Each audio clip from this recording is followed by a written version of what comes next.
ಹೇಳ್ರಿ ಅಜ್ಜಿ ಹೇಳ್ರಿ ಏನು ಸಮಸ್ಯೆ ಆಯ್ತು ನಿಮ್ಗೆ ಹೇಳ್ರಿ. ನಂದು ಹಾಂ 3 ತಿಂಗಳಾಯ್ತು, ರೊಕ್ಕ ಬಿ ಬ್ಯಾಡ, ಉಳ್ಳಕ್ ಮನೆ ರೇಷನ್ ಬ್ಯಾಡ, ಏನ್ ಆದಾರಿನ್ನು ನಿಮ್ಮೂರ ಶರಣಪ್ಪ ಮೀನಾಕ್ಷಿ 3 ತಿಂಗಳಾಯ್ತು ನನಗೆ ಅನ್ನ ಹಾಕ್ಲತ್ತಾರ, ಮನ್ಯಾಗ ಇಟ್ಕೊಂಡಾರ, ನಾನು ಮನೆ ಬಿ ಇಲ್ಲ. ಈಗ ಎಲ್ಲಿರ್ಲತ್ತೀರಿ? ಶರಣಪ್ಪನ ಮನೆ. ಶರಣಪ್ಪ ಅಂದ್ರೆ ಯಾರು?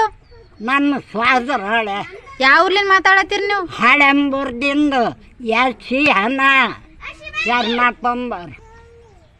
ಈಗ ಅವ್ರೇ ಸಹಾಯ ಮಾಡ್ಲತ್ತಾರ್ರಿ ನಿಮ್ಗ?